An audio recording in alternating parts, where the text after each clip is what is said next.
Welcome, everyone. On behalf of the Hood Museum of Art, I'd like to welcome you to tonight's John Kobal Foundation Collection Lecture, presented by Warren Sherk, Director of Special Collections at the Academy of Motion Picture Arts and Sciences Library in Beverly Hills, California. Please note that a brief Q&A will take place near the end of the program. I'm Margot Van Allen, a 24+1 here at Dartmouth. I'm majoring in film, and this fall I took a class that introduced me to the charming stars of silent film. Thank you for inviting me to view these intimate portraits of them. At this time, I'd like to ask everyone to turn off their cell phones or set them on silent mode. Please note that the emergency exit to my left and those at the back of the auditorium where you entered. It is now my pleasure to invite to the podium Alex Bordelot, Deputy Director for the Hood Museum of Art. Thank you.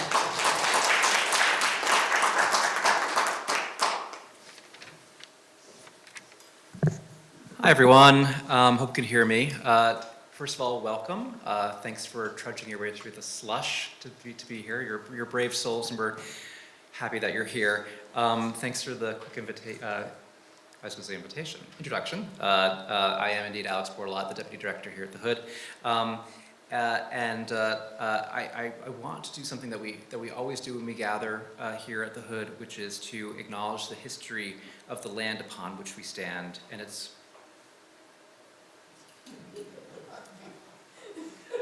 I'm not going to touch anything, upon which we stand, and its original occupants, as well as those among us descended from them.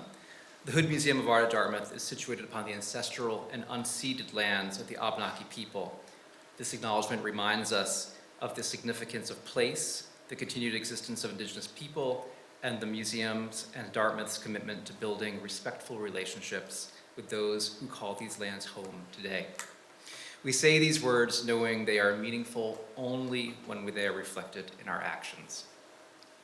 I also want to say that the Hood is the proud steward of the John Kobal Foundation Hollywood Photograph Archive.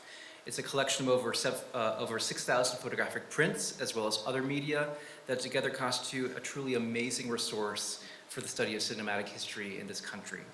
We're very proud to steward this collection here at Dartmouth. And I also want to say we're very grateful for support from the John Kobal Foundation for the annual talk that we organize on the collection and on Hollywood history. Thank you. So I'd like to turn things over now to the Hood's Associate Curator of Photography, Elisa Swindell, to introduce our speaker for the evening, Warren Sherk.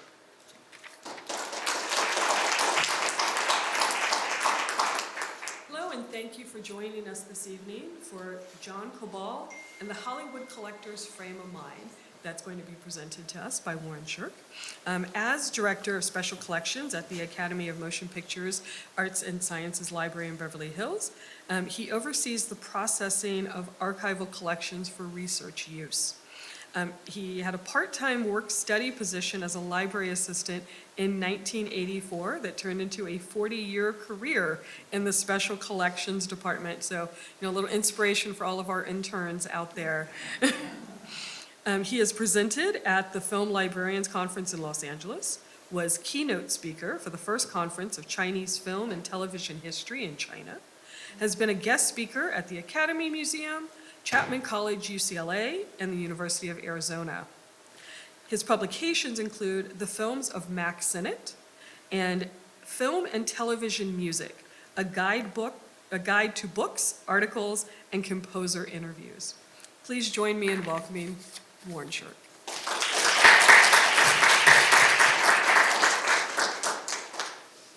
Thank you, Alyssa. So it's my pleasure to deliver the 2025 John Kobal Foundation Collection Lecture. Thanks to the Hood Museum for the invitation and the John Kobal Foundation for its sponsorship. As you've just heard, John Kobal's personal collection of vintage Hollywood prints and related documents were acquired by the Hood Museum. The Kobal Foundation subsequently donated his collection of original negatives, including precious nitrate negatives, to the Academy of Motion Picture Arts and Sciences. As we speak, those negatives are in transit to Los Angeles from London.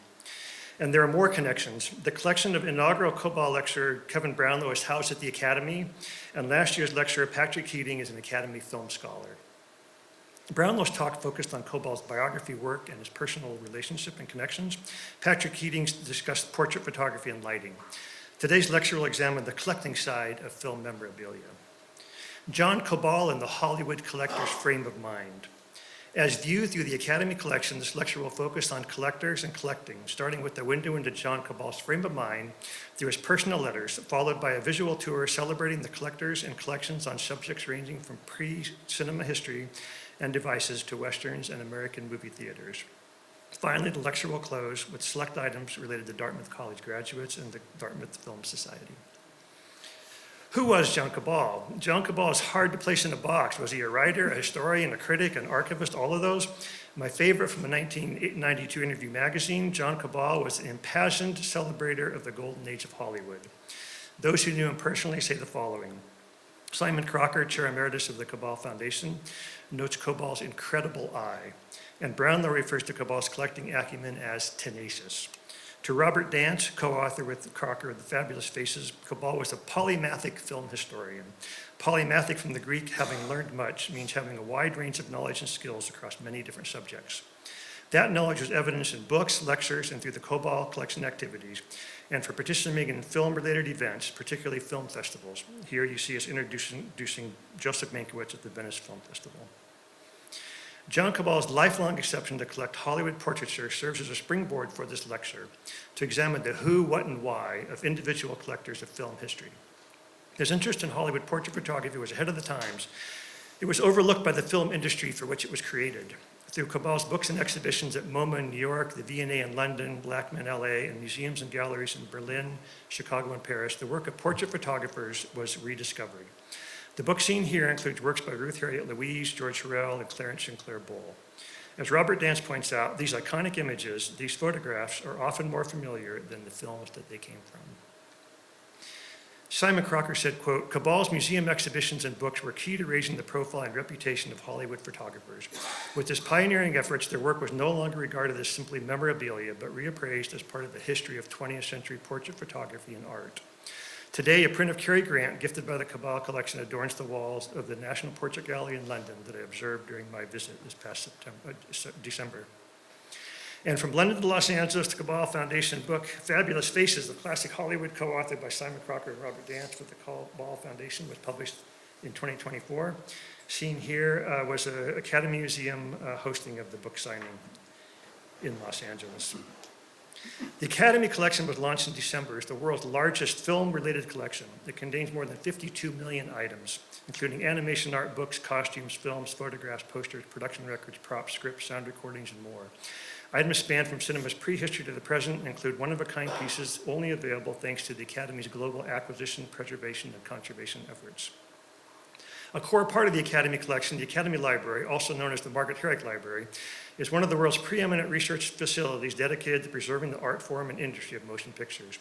Its vast holdings, amassed since 1928, the year after the Academy was formed, include more than 2,000 archival collections, from Alfred Hitchcock to Oliver Stone, Katharine Hepburn to Katharine Bigelow, and the heavily consulted Production Code Administration files. Located in Beverly Hills, the library is open to the public and is used year-round by scholars, historians, and industry professionals. Magnificent Obsession by film historian author Anthony Slide, seen here in the Katharine Hepburn Special Collections Reading Room, provides a window into the world of film buffs, collectors, scholars, and fans. Remember, the word fan is derived from fanatic.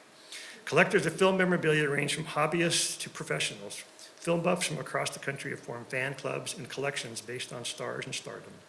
Scholars may amass a collection during the course of their research, and industry professionals, including filmmakers, can be bent on collecting film memorabilia outside of their own creative careers. For our purposes today, collections amassed by creators such as Alfred Hitchcock or by companies such as Paramount Picture Script Collection are outside of our purview. Before we take a tour of some magnificent collections on film history, I want to look at the practical reasons and implications for archives and collecting. I promise this is the only slide with text on it for the rest of the presentation. By way of background, at a pre-pandemic special collections department lunch, the questions of collectors and collecting arose. Our supervising archivist of collections, Catherine Butler, wrote her MLAS thesis on motivations for collecting and implications for archival institutions. You see here a summary of her findings. So the historical practice, the desire to collect may be universal. In Western Europe, a rise in collecting grew out of the Middle Ages, coinciding with trade and exploration, travel, and a new wealthy merchant class. Collectors used curio cabinets to begin to display objects with a sense of order. By the time of the Victorian period, amateurs were collecting as collecting entered consumer culture. And in the 19th century, with world fairs and department stores, altered material culture. The reasons for collecting are very numerous. Collectors often stumble upon collecting. They're often compelled to collect. Collections that we've gotten at the Academy, even after we've gotten the collection, the collectors continue to collect. Each item usually has a distinct meaning for the owner. And it can be for pursuit, the pleasure of completing a set, for prestige, and sometimes for profit.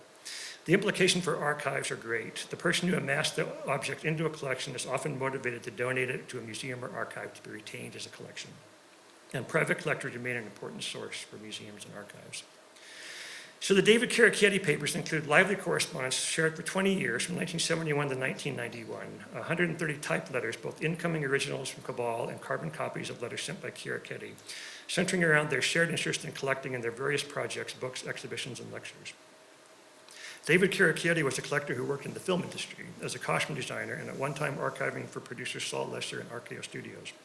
Caracchietti preferred promotional material in color, posters, and lobby cards. Kobal preferred black and white images, negatives, and photographs. The method of sharing in the pre-digital era of the 1970s and 80s was through copy negatives for black and white and transparencies for color.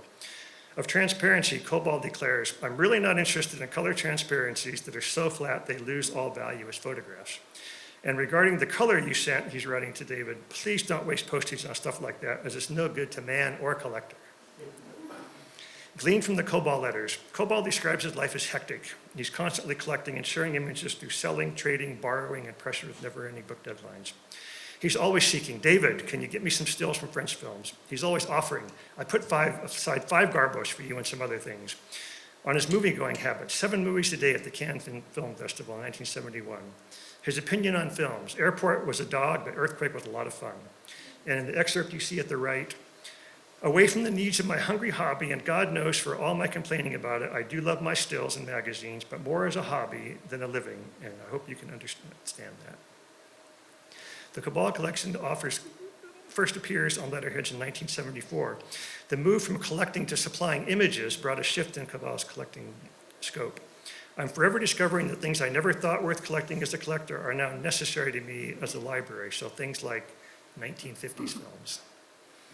Of the competition for movie memorabilia, he writes in the 1980s, "Yes, I know about the absurd prices our little hobbies have escalated to." A typed letterhead on the back of one of his articles on Faces and Stars titled "The Hollywood Dream Machine," he says, "The dream is over. In films and faces, even in the cinema palace, is now converting to multifunctional minimas. To fellow collectors and friends to the end, they would put each other in Los Angeles and London. The correspondence stops just 6 months before Kobal's death in 1991. As the author of Magnificent Collection, the British-born Anthony Slide had a front row seat to collectors through his work in the United States at the American Film Institute and the Academy, and later as an appraiser. The collection consists of material collected by Slide in connection with his authorship of some 75 biographies and reference works on silent film topics, and includes correspondence, manuscripts, research files, and interview tapes. Here, fan culture is represented by fan club publications and identity cards. Chu Mank, profiled in Slide's book, ran the Movie Fans Friendship Club. With more than 5,000 members, it was billed as the largest movie fan club in the world. With interest in silent film and women's roles in silent film, here is material related to director Lois Weber, a script and a letter to Cecil B. DeMille. Kevin Brownlow's 1968 landmark book, The Parade's Gone By, a vivid, nostalgic, immediate portrait of an art in the making, is a testament to the creators of film language through silent films. From the book flap, quote, "Mr. Brownlow worked in his spare time over the years on Parades Gone By, making several trips to the United States to secure the interviews which are the heart of his book. Those rare interviews are now in the Academy collection, along with Brownlow's correspondence and research that document his activity as a film historian and filmmaker. Included are letters from Kobal, such as this rare handwritten one at the sketch of Louise Brooks, who played a key role in connecting the past with the present. John Kobal was a major contributor to the book's never before seen photographs. In one of the many letters in 1964, at only 24 years old, Kobal writes, "Dear Kevin Brownlow, further to yesterday's talk regarding the material I've collected over the last 18 months, I find it as difficult as you to actually estimate the amount I spent in terms of money, hours, and exchanges to get the stills, trades book, press books, magazines, scrapbooks for your book, The Parade Passes On. I never at that time noted time or expense, as is the case when one is very involved and interested in the work being done. I think and hope you'll agree that my actual contribution is greater than just shoveling in partial loads of silent stills and other file material, because in many cases the searching I had to do, the bartering, the attics, the old file cabinets I worked my way into, has produced material which has often never before been seen in books and magazines since their first use. Both Kobal and Brownlow began collecting at a time when film memorabilia was largely collected by and bought and sold and traded by a small group of dedicated film aficionados. Brownlow started collecting as a preteen around 1950. Therefore, due to his interest in the silent film era, everything he collected was created before he was born. Here, a rare and early poster for a 1911 film, The Politician's Dream, and original drawings for the 1970 film Sunrise. The Academy's first photograph curator, Robert Cushman, also privately collected silent film sheet music, relying on sheet music dealers from across the country. The movie star portraiture that interested John Kobal in films could be found in the 1920s on sheet music covers, cigarette cards, and other ephemera. Here, Dolores Del Rio and Rudolph Valentino strike a pose. Richard Kosarski is a professor emeritus of English and film studies at Rutgers University. As a collector, he was always gathering something: stamps, baseball cards, American movie posters. A roll of posters that his father brought back from Poland would lead to a lifelong obsession with Polish culture and art, and a collection of more than 6,000 posters. Kosarski's father, born in New York but raised in Poland, worked with Film Polski to bring Polish films to neighborhoods in New York. After retiring, he moved back to Warsaw, and his father devoted his free time to finding more posters. His son says, "I would send cash, and he would track down sources through newspaper ads, personal referrals, and intuition." At some point for Kosarski, collecting moved from a hobby to obsession. It became clear we had a brief window of opportunity to assemble a comprehensive collection of post-war Polish art, and we decided to take advantage of it. The communist economy in Poland didn't need film posters as advertisements. Instead, the government saw posters as announcements and used poster commissions as a form of an arts subsidy. This gave poster artists the freedom to interpret the movies and create graphic representations rather than focus on selling tickets. Very seldom did you see portraits of movie stars or other conventional images, Kosarski says. The Polish School of Poster Design reflects an emphasis on European aesthetics over established Western graphic styles. Contemporary graphic artists worked in Europe were deeply influenced by various stylistic and theoretically artistic movements of their time. Consequently, their work often bears little relation to the key art that was produced by Hollywood studios during the same time, and thus the composition and stylistic devices represented were often unfamiliar to American audiences. Here, we see the 1976 film Lipstick. Brad Bennett was an avid soundtrack collector. He spent most of his career as an art teacher in Los Angeles. In 1949, he began collecting original cast recordings and soon branched out into film and later television soundtracks, at a time when they were first manufactured for sale to consumers. Upon retiring in 1981, Bennett worked at Aaron's Records, where he spent more than a dozen years as the buyer of soundtrack albums, which enabled him to replace worn copies with mint-condition records. Collectors often strive to acquire the best copy of each item, and the Bennett collection is the epitome of this trait. His own collection, amassed over 60 years, contains 25,000 sound recordings. Again, we see movie star faces as key selling points. Here, Brad Bennett visits the Regeneration exhibition at the Academy Museum, where 2 soundtracks from his collection were on display in 2022. He just passed away at the end of last year. He almost made it to 100. He was 99 years old. Author, showman, and passionate explorer of pre-cinema history, Richard Balzer collected pre-cinematic devices for 40 years. By day, he was an organizational consultant, coaching and advising business executives. Fascinated by the history of visual entertainment, he amassed more than 9,000 pre-cinema objects from Europe, Asia, and North America, dating as far back as the 17th century. Today, his collection is considered the world's most prominent on pre-cinematic devices. These are the little hand things he used to do. We did a real simple one. They get very complicated with those hand devices of making movement and creating things with using light and shadows. I'm in awe of his collecting prowess. Balzer managed to find images of pre-cinema devices everywhere, in advertising ephemera, cards, games, publication, toys, and more. The exhibit upstairs that Alyssa just showed me with the flowers reminded me of Balzer, because Balzer found images of pre-cinema devices just in everyday objects all over the world, and his collection is just remarkable. I don't know how he came across and found all these things. At first glance, one might mistake this image as depicting a film screening. However, this is an 1871 exhibition that predates the invention of cinema by some 20 years. The stereopticon image was projected from a glass slide using variously whale oil or argon gas onto a screen to a large auditorium audience. Before film existed, moving images were made possible by a number of means. This lever slide is made of translucent sheets of mica, a silicate mineral. The lever, seen at the top left, brought movement from the glass lantern slide to the screen, as this dancing skeleton proves.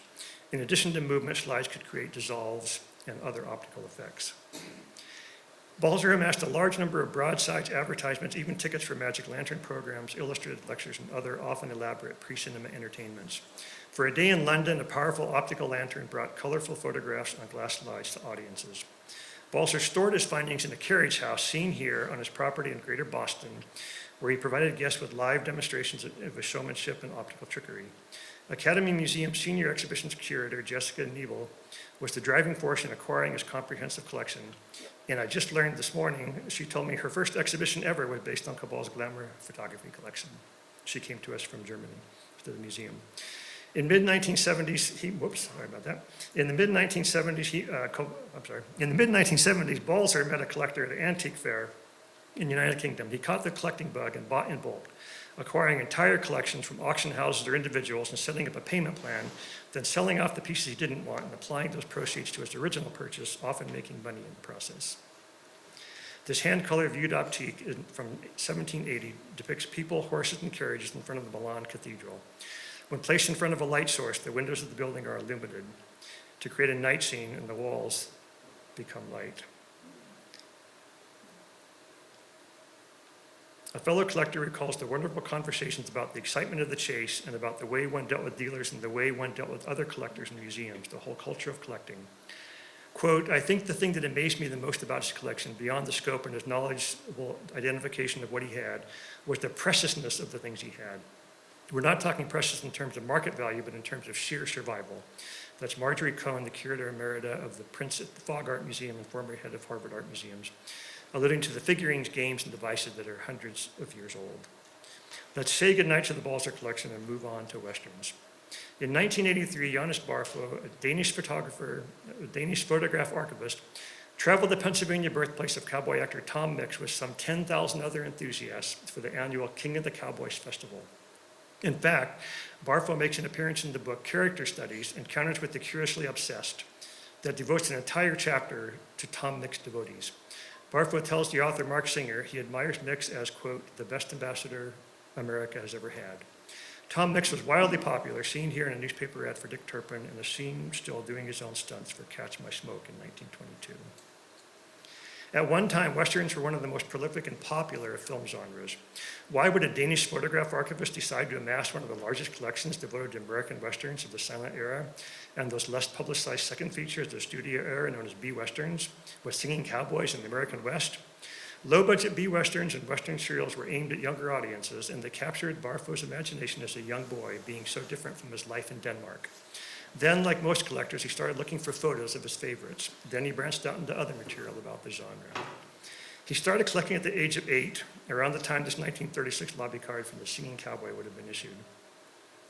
Barflo, as an adolescent, would not have been alone as a collector.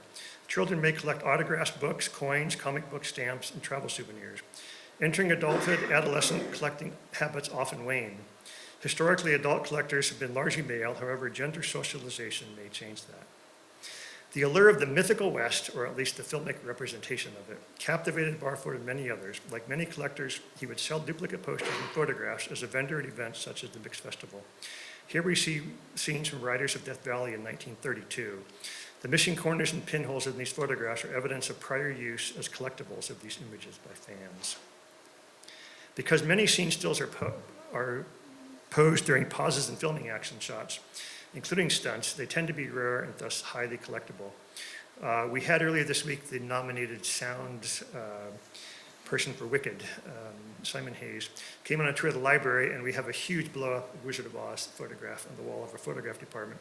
And he stood there and looked at it, and the Wicked Witch and Dorothy in her slippers, and he said, that's not in the movie.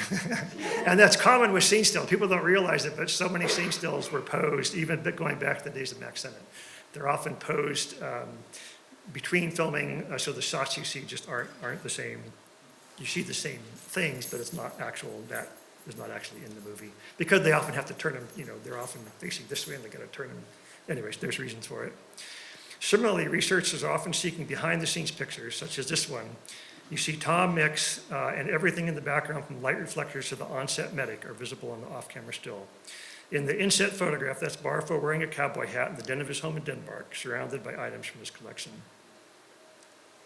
Mark Wanamaker is a Hollywood historian and author. He began amassing the Bison archives in 1971 as he was researching a book on the history of American motion picture studios and had difficulty finding any visual material.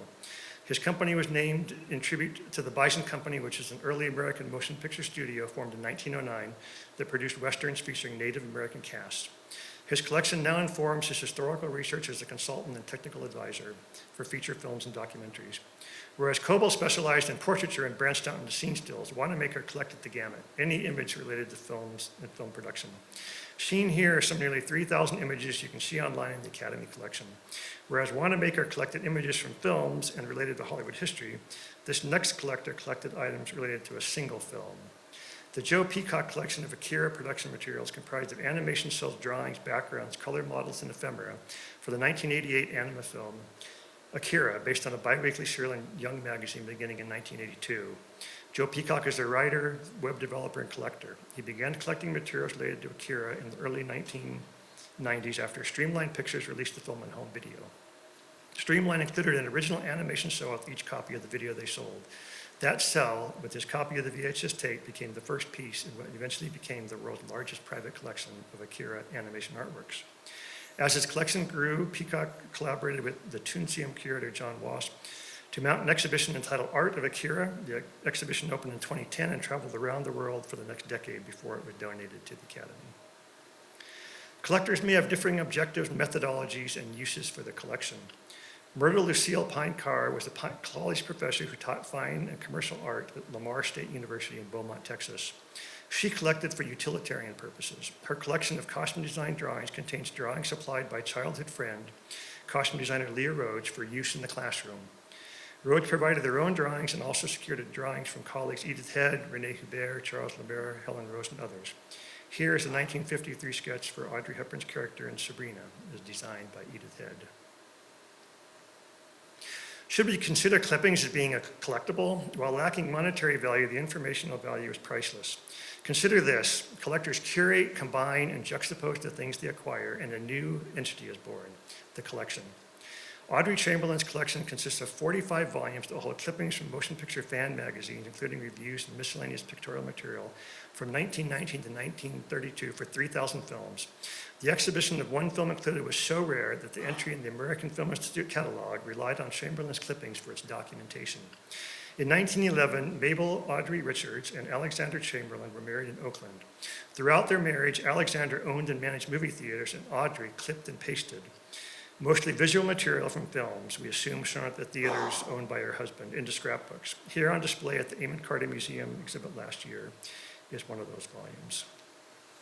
We recently discovered that Audrey may have started clipping in 1915 when Alexander Chamberlain and his brother purchased the Madeira Opera House in north of Fresno to bring movies to the venue. Seen on the left is the page from the Madeira Opera House scrapbook. With the burgeoning star system, movie star faces are beginning to appear in ads to attract audiences. From Audrey's scrapbooks, with more than 1,000 pages to choose from, my favorite is this one for the 1931 film, Dr. Jekyll and Mr. Hyde. The Hays Code was not yet in full force, and there was concern during production about the depiction of the bedroom scene, particularly when the actress displays her bare-legged garter, as well as the horror of Hyde's face and makeup not being suitable for young children or young audiences. Here is proof that the fan magazine showcased the two things the production code was most concerned with. And again, I just rewatched the film last weekend. None of those scenes in the topper, and they're not actually in the movie. And one of them's actually flopped. She's getting out of the bed on the wrong side, on the one in the middle there. They've actually flopped the negative or the whatever. But you don't actually see that her dress on the chair is actually on the floor in the movie. So they actually put that to take that photograph. So it's interesting. The posing of photographs from movies. Discoverability. In order for researchers to make use of archival collection material, the collection record must be public and the description of the file or the item must be robust enough to be found in searches. DeWitt Bodine, a screenwriter and Academy member, created the original typewritten finding aid in the 1970s for these scrapbooks by listing for each volume the film title and page numbers. Since the material is compiled in chronological order, the index makes finding an individual film simple. For our first database, I performed OCR on the typewritten pages, and with this metadata, these scrapbooks remain among our most consulted collections. Even though Chamberlain did not source or date the clippings, the visuals combined with the synoptic material and reviews make them both unique and indispensable. After 2 decades, in 1932, she went cold turkey for reasons unknown, never to clip or paste again, even though she lived for 3 more decades. I don't know if she didn't like sound films, got bored of the clipping, maybe her scissors got dull, who knows, but incredible collection. Items may end up in an archival collection due to a series of events centered around collecting activities. The Donald Gledhill joined the staff of the Academy of Motion Picture Arts and Sciences in 1929. He married a librarian, Margaret Buck, in 1931, and he became the Academy's executive secretary in 1934. For a proposed book, How to Make Animated Cartoons, he collected sketches and animation cells by films by Walt Disney, Warner Brothers, and others. This animation cell is a scene for Tweety Pie from the Academy Award-winning film in 1947. After the war, Donald and Margaret were divorced. Margaret Gledhill, now known as Margaret Herrick, who our library is named after, took over Donald's duties as executive secretary. In the next decade, she would bring the Academy into the future with the first television contract for the Academy Awards. Speaking of which, the Academy enters another future this year as the 97th Academy Awards this Sunday evening will stream on Hulu, as well as being broadcast live on ABC. The Stephen Shin collection on Kung Fu films consists of promotional and marketing materials, including posters, press books, lobby cards, and photographs, as well as some artifacts, all related to martial arts movies. Posters document films featuring Bruce Lee, Jackie Chan, Jet Li, Chuck Norris, Angela Mayo, and others. There is also material on both American and international productions. Stephen Shin is a Canadian-born producer and screenwriter, active in film since the 1990s. He began his career as a corporate and securities law attorney before joining the film industry as vice president and chief operating officer of Woods Entertainment. He went on to produce Another Day in Paradise and Play It to the Bone. As a teenager, he set about collecting Kung Fu ephemera, eventually amassing a collection of posters from around the world. The Tannhauser Company was an independent motion picture studio formed in 1909 by Edwin and Gertrude Tannhauser in New Rochelle, New York. One of the unique studios outside of Hollywood, besides some in Florida and a few other places, in Chicago and a few other places. The studios were destroyed by fire in 1913. The company would operate in New York City before ceasing business operations in 1920. Ned Tannhauser, who shares his given name with Edwin, his grandfather, ambitiously collects documentation on the company and its films, both surviving and lost, largely through ephemera. Here, a postcard featuring the colorized image of the Tannhauser Company building in New Rochelle in 1911, before it burned. A glass slide used to advertise coming attractions in the day before movie trailers. Before there were movie trailers, they would use the glass slide and they would write the name of the film in that white box with a grease pencil, and then when they were done, they just wiped it off and write the next film for the next day, and they would put that in the projector they had in the booth, and that was how they would do the coming attractions to the theater. And also a promotional postcard of the portrait of actress Muriel Ostrich. After Ionia University in New Rochelle digitized the collection that was on loan, the originals were donated to the Academy. Our records link out to the digital scans available online through biblioboard.com. Edward Charles' Mapp dissertation on the portrayal of the Negro in American motion pictures, 1962 to 1968, led him to collect posters of both black films and films of black characters. Eventually, he amassed more than 1,000 posters, and his collection is one of the preeminent sources of information on black films. He continued to collect posters even after the donation of his collection to the Academy. One of the earliest items in the collection, The Lure of a Woman, 1921, was the first black film produced in Kansas City, with Mapp's initial purchase for the collection in the 1960s, and a colorful poster from Spain for Cleopatra Jones. The Tom Benn and Preston Kaufman collection contains material on 5,000 American motion picture theaters, including architectural drawings, theater reference materials, clippings, programs, postcards, and interior and exterior photographs of theaters, particularly strong in its coverage of major metropolitan areas such as Los Angeles, San Francisco, New York, Chicago, and Philadelphia. Also material from every state in Washington, D.C.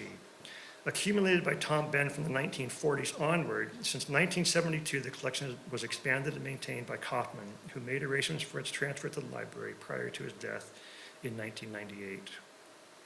In the pre-digital era, the best way to reproduce a printed photograph was to create a copy negative to strike new prints from. Fortunately, Ben and Kaufman meticulously documented the source of each image on the edge frame outside of the image, which you can see at the bottom, a little bit hard to read here. This image is reproduced from the Karl Bauer's collection.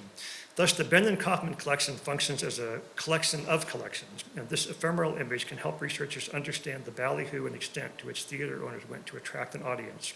Here we see two teenage boys, preteen boys, with creative advertising for the Victoria Theater in Pennsylvania in 1921. The banner reads, quote, "I am the only one in Smokin' who won't see forbidden fruit at the Victoria. I am a jackass." Imagine the lengths they went to. It was called Ballyhoo for a reason. Of the two collectors, it was Tom Bend who had a lifelong passion for theater organs. As a child, he would attend screenings at movie palaces in downtown Los Angeles.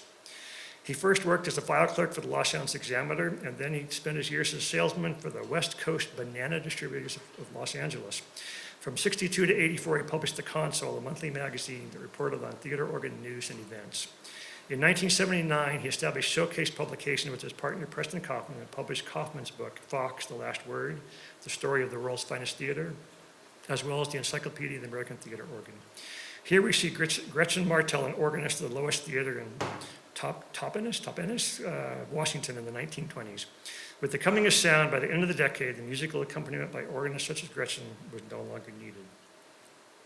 Theater palaces in the 1920s were literally built around the grand cinema organs. The Wurlitzer organ seen here in the auditorium at the Fox Theater in San Francisco. The Fox Theater in San Francisco was particularly meaning to Preston Kaufman. In fact, he wrote an entire book on the subject after first writing an 8th grade essay built around his memorable visit to the demolition site in 1963 at age 7 that was pressed upon him for the rest of his life about saving things, since they literally took a wrecking ball to the theater and tore it down. So none of this survives that you're seeing here. Here, concept art and photographs document the movie palace before its demolition. Surviving photographs from collectors, such as this one, may provide the only visual evidence of events in history. In the 1910s, before purpose-built movie theaters became standard, stores and storefronts often served as venues for photoplays. Notice the speaker horn in the upper right corner. To attract audiences, music was played on the Edison phonograph inside the building, and the horn was aimed above the street to attract those passing by. The picture shown here in Prescott, Arizona was for a 3-day run in 1912 with the Cringer, the very first motion picture shot in Prescott, and one of the first to portray cowboys in a negative light. So I love this that they actually have a photograph. This is a 3-day, it was only shown for 3 days at this theater, and somebody took a photograph. The photograph survived. Raymond Fielding left photograph and went to Nogales, Arizona, where I was born, on the border of Mexico, and made his next film. We know that moviegoing has been a popular pastime for Americans, as this image from a packed auditorium at Proctor's Pleasure Palace in New York from 1910 shows. Look up at the balcony and try to imagine the combined weight of the people. Well, you don't have to imagine it, because here we have documentary evidence of the construction testing for the balcony at the $1 Million Theater in Los Angeles in 1917. The reinforced concrete balcony was filled with sandbags to mimic 1.7 million pound load that resulted in a deflection of the arch of 1/8 of an inch. More than 100 years and several earthquakes later, the theater remains in use. Beyond construction techniques, plans from the collection have been used to consult to aid in renovation of several historic theaters. They collected architects' drawings and blueprints for hundreds and hundreds of theaters. Here, the Fox Oakland in 1927. The value of the collection also lies in the wide scope of coverage that goes beyond the commonplace, such as this image showing a theater dedicated to solely exhibiting newsreels. We generally think of newsreels as preceding feature films along with animated shorts, but who knew there was a theater dedicated only to newsreels? This photograph shows the newsreel theater in Los Angeles during the time of the Second World War. It was billed as, quote, today's news and pictures on the screen. And audiences were treated the hour-long program of current events. All seats were 25 cents. Ben and Kaufman also collected tens of thousands of theater photograph interior and exteriors. Documenting the commonplace meant things that we take for granted due to their everyday use, such as concession stands, that were not necessarily prized by other collectors, can be found in the collection. Here, a 1950s view of the concession stand of the Culver Theater in Culver City, California, which is where I presently live. The Village Drive-In in Santa Rosa, California, circa 1952. In the 1990s, the Academy Library was compiling a 100 Years of Cinema exhibit that was going to be shown downtown, and somebody suggested we include a drive-in to represent the 1950s. Well, we discovered that we only had a handful of images of drive-ins. Images and archives at that time were somewhat rare. Later, the Brendan Kaufman collection filled that void with stunning and now iconic images such as this one, from an elevated vantage point of the screen that appears to be from the projection booth. The aerial view of the Indian Drive-In Theater in Phoenix, Arizona from the 1950s. The projection booth and concession stand sit amidst a sea of cars. And my family spent many evenings at this theater viewing films from Mary Poppins to The French Connection, and we just lost the actor from that today or yesterday. As an added bonus for families, as the zoomed-in photo shows, there was a large children's play area directly in front of the screen. The esoteric include this ad for Autofriend, a cool drinking water system aimed at movie theaters. The Brendan Kaufman collection document everything a theater could have, from curtains to seats to there's catalogs and brochures and everything that you can imagine on what went into building and maintaining movie theaters. And documentation on Spanish language films and Azteca films, because silent films were somewhat universal since they didn't have language, spoken language. With the advent of sound films in the early 1930s, film companies issued films in multiple languages, primarily Spanish, French, and German. The ornate curtain at the Chinese Theater in Los Angeles from 1932. Before we draw the curtains and move on to our last topic, Dartmouth College, Brendan Kaufman were able to document what must be the most unique movie theater in New Hampshire. It's not to be found in Cinema Treasures, the go-to online resource for historic movie theaters. This item may epitomize the collecting prowess of Brendan Kaufman. Did they randomly come across this 1924 Popular Mechanics and just literally tear the page out? A ship built on land is movie theater and bathhouse combined. In Portsmouth, this movie theater was built in the shape of a boat featuring sun decks appear on the ledge described as overlooking the sea, which is probably the Oyster River. This unusual structure served as a movie theater and bathhouse combined. In closing, let's look at the connection between Hollywood and Dartmouth College and the Dartmouth Film Society through the Academy Collection. The Academy's COO, Brendan Cannell, class of '87, sends his regards. Composer and conductor Werner Janssen, class of '21, one need no look further than the New Yorker profile to see that the American maestro to understand why Dartmouth College conferred an honorary doctorate in 1934. Janssen wrote music scores for dozens of feature films between 1936 and 1958, receiving 5 Academy Award nominations in the music score category. During the 1940s, he led the Janssen Symphony and Concerts in Los Angeles, and best known for his lengthy career in classical music. Arthur Hornblow Jr. entered Dartmouth as a member of the class of 1915, but left before graduating to study law. As a producer in Hollywood, his films include Asphalt Jungle, Oklahoma, and Witness for the Prosecution. The Academy and Dartmouth both hold his archival papers. Hornblow is pictured on the left with director Sidney Lumet and writer Moss Hart at the Hopkins Center Theater Advisory Board meeting in 1960. 2 years later, he picked up an honorary doctorate from the college, as documented on the right. A thank you letter from Peter Smith and Hornblow's contribution to the introduction of Charles Laughton for a Hopkins Center retrospective accompanies the Charles Laughton Perfectionist, written by Hornblow to eloquently describe the actor as a dedicated disciple of dramatic word. He is a producer's joy. Jack Valenti, the president of the MPAA, the Motion Picture Association of America, attended a screening of The Revolutionary with producer Edward Pressman and director Paul Williams. The film depicts political experience of the college student in a European university. And, quote, educative, exciting experience, wrote Valenti after the screening and student seminar. Robert Gitt graduated in 1963 from Dartmouth, where he worked at the college radio station WDCR, as seen in the upper and lower left photos. Later, he landed a job at the American Film Institute in Washington, D.C., and became the preservation officer at UCLA Film and Television Archive in 1977, retiring in 2005. He's a leading authority on the transition to sound. The picture at the lower right is a Hollywood film history class at Dartmouth circa 1969. Bob Gitt is on the far right, seated next to Maury Raff. The Maurice Raff papers at Dartmouth Library's archives and manuscripts document Raff's experience in the film industry, his efforts to create a film department at Dartmouth, and his time as a professor in the Dartmouth film and drama departments. After graduating in 1963, Robert Gitt worked as the program and technical director for the Dartmouth Film Society, accumulating the many programs seen here, next to a photo of students promoting a film by Godard. Director Fred Zinnemann served on the advisory group for the Hopkins Center, was a subject of a Dartmouth Film Society retrospective, and participated in the Dartmouth Daily Film Program, a unique and pioneering educational experiment beginning in 1960 that screened films to supplement academic learning. The Dartmouth Alumni Magazine wrote, quote, "A young audience should be reminded that some of the best films of all time have dated noticeably." And a survey noted John Ford's 1946 film, My Darling Clementine, was a Western admired by critics, but not by undergraduates. Each selection from the daily film program was relevant to a course or department, and instructions were notified by postcards, snail mail, of the showings, and their students were informed. Postcards are no longer sent today. However, the tradition of the Dartmouth Film Society screenings to classes continue. Tomorrow evening, late night, starring and written by Minnie Kaling, class of 2001, was programmed in collaboration with Professor Joanna Rapp's class on women in comedy. The Hood Museum displays photographs from the John Kobal Foundation collection. Prior exhibitions include Made in Hollywood and photographs from Hollywood's golden era. Dartmouth professor Mary Desjardins explains, quote, "The collection is exciting as a pedagogical tool because it allows the historian teacher to chart the history of 20th century American culture through fantasies of the ideals created out of Hollywood films and their stars."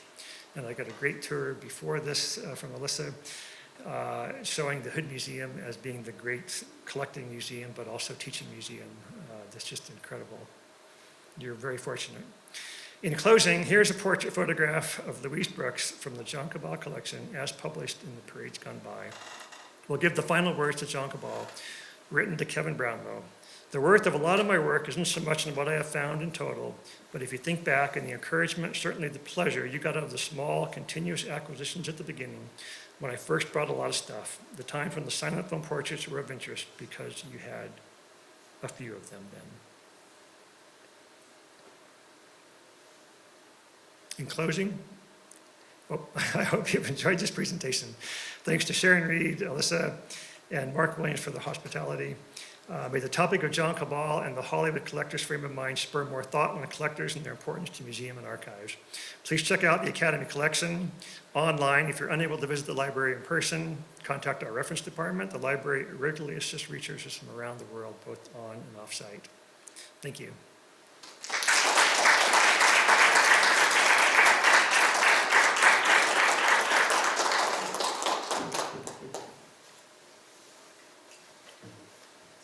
Few minutes for questions, and Mark is going to be nice enough to bring the mic around if anyone has any. Anyone? Well, nobody's answering. I will say one thing, which somebody wanted to ask me, but they're not here today.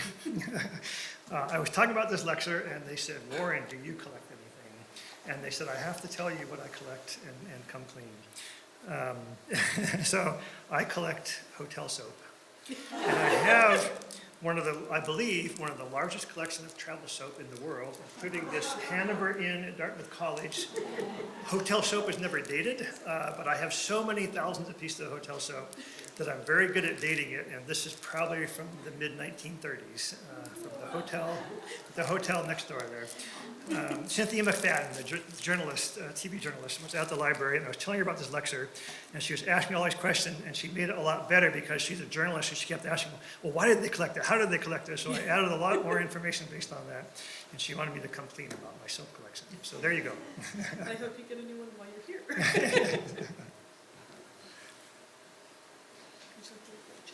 I think I'll stay. I think I'll, yeah. Thank you so much for coming, and it was really cool to see some additional pieces of the Dartmouth Film Society archive that I haven't seen before.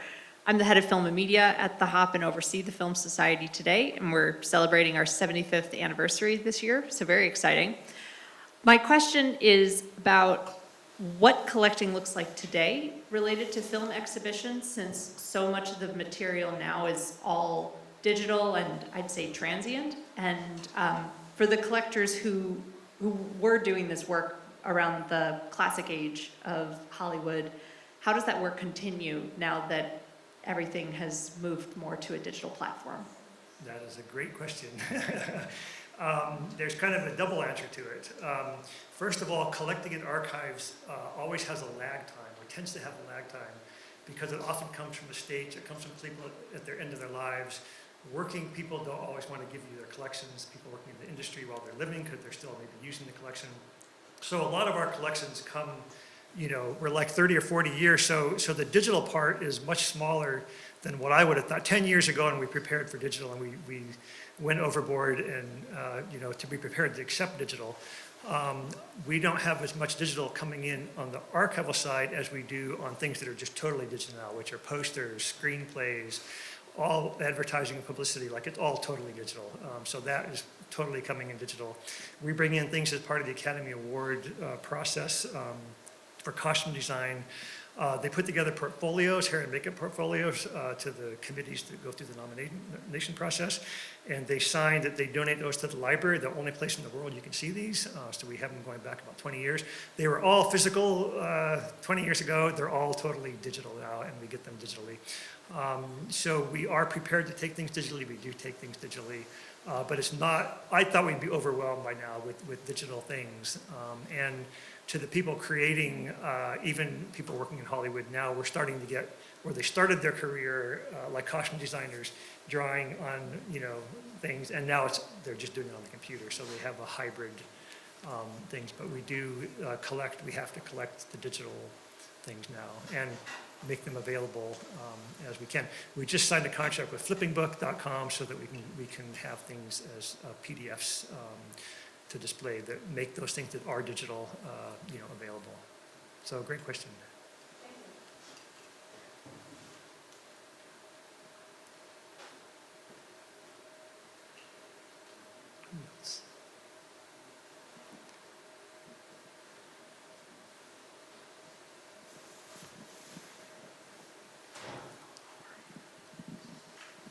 Warren, that was fantastic. Thank you so much. And, it's always so compelling to recognize how much history is always being written again. And I had no idea about who most of these people were or what their dedication to these collections were. It's really, I think, quite inspiring. I'm wondering if you have further thoughts on, I often describe it that collectors, have a different chromosome than other people might not. Is there a commonality, do you think, to the compulsion to collect, or is that the wrong word? No, I think compulsion is the right word. Compulsion and fanatic are the right words. We have Mary Pickford's scrapbooks that a person compiled themselves, where they are black and white clippings from the 20s, and they hand colored every single thing like to a degree that you look at it, you just think it was in color, like you wouldn't be able to tell. And you were talking like thousands of hours, hours and hours and hours to actually do that. And you have to be somewhat fanatic to do that, or to collect things. And I don't know, I think part of it is that compulsion. As I said, people, even after they give us their collections, they continue to collect. Edward Mapp continued to collect posters after he gave us his collection. So that definitely shows that they can't just put it to bed, which is why Audrey Chamberlain also fascinates me, because why did she stop clipping? But yeah, I think it is a compulsion, and there is something different about people who collect past adolescence, because there is that whole adolescent when people are collecting and going into adulthood. And it's fascinating that people that have totally different careers, that aren't related even to film, and that are so interested in films, are film buffs, some of the fan clubs and some of the other things that just collect this amazing volume of material over the course of their lifetime, because they're obsessed. It's an obsession. It's obsessed with it, and getting the best, getting the most comprehensive, et cetera. So at a lunch I had where I found out that our archivist wrote her MLS thesis, and they were talking about collecting, I mentioned my soap collection, and they said, Warren, at that time I only had my own soap I collected from traveling. I said, Warren, you have to go out and collect obsessively and comprehensively. I took their advice. But yeah, I think there is something about that that definitely has that. And you don't think about, when I decided to do this on collecting, it was fascinating, because I think it's something that people don't always think about in this way. You think about Guggenheim, an art museum, people have art museums named after them, and you think about that, that's just, they're collectors. But you don't think about it in museums and archives and libraries, how important the collector is, in addition to the creators, people who create things, like who create movies and give us their collections.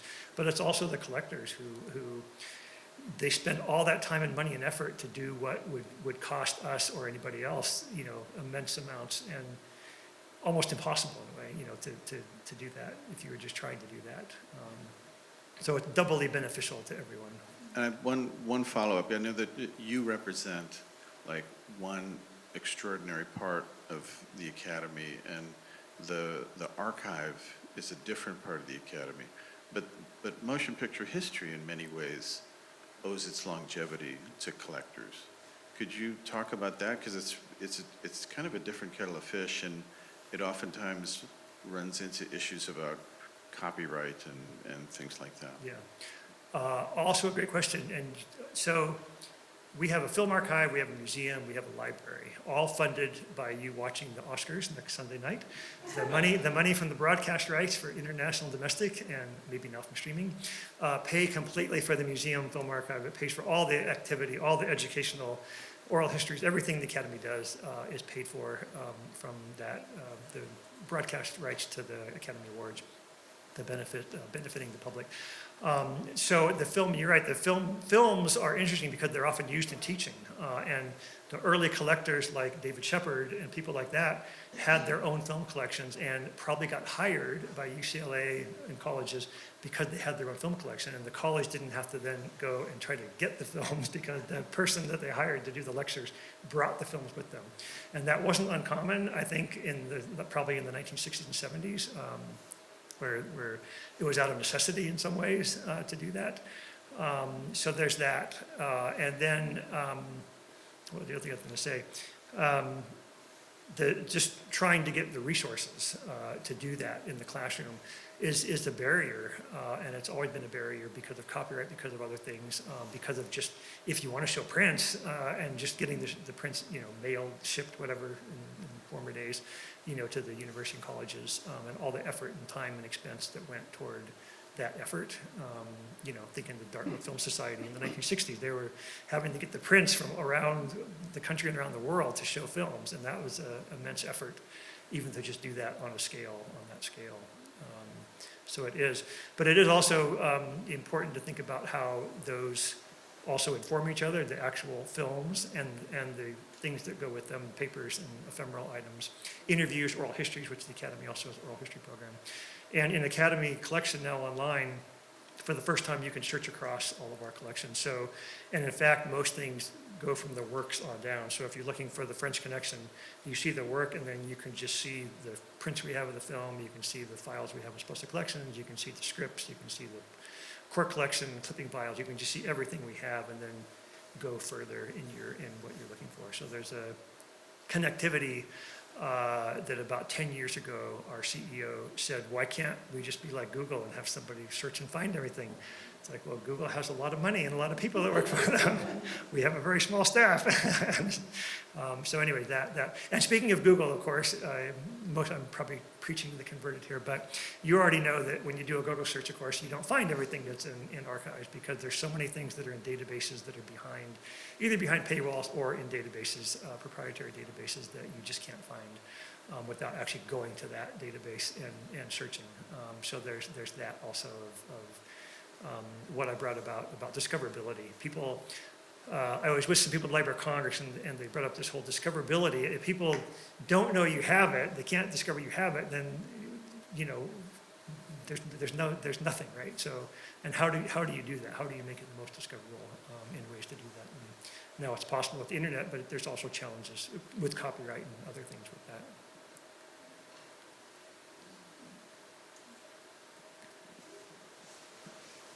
This question is related also.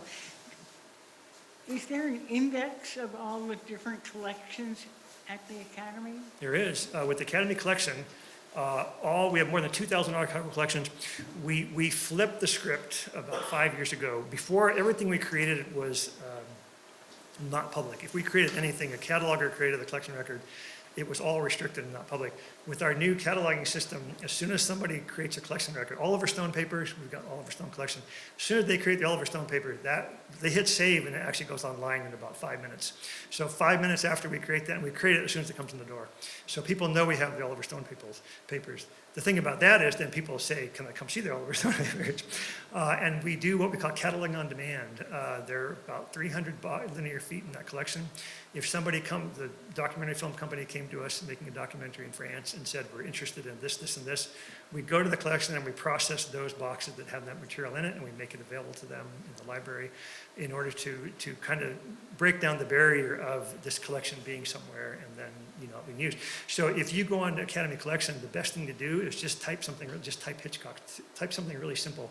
Don't try to figure out what you're looking for. If you type Hitchcock and you do filter on the side, it just has the name of all the collections that Hitchcock is in. You'll get like literally 20 or 30 collections, probably more.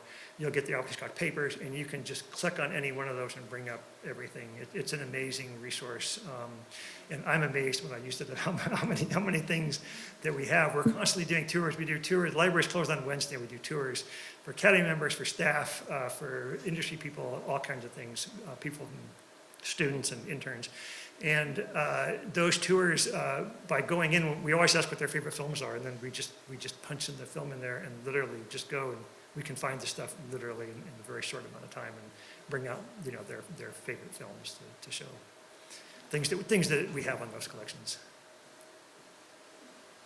Thank you so much, everyone, for coming out and for enjoying this wonderful, incredibly informative lecture.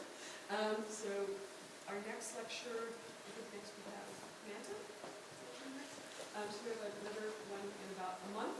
And so there's always a lot going on. Please keep up with everything going on here at the Hood Museum, especially until we get, our neighbor open again. So we're your big entertainment center for the moment. So please come and see us, and thank you again You're for welcome. this talk.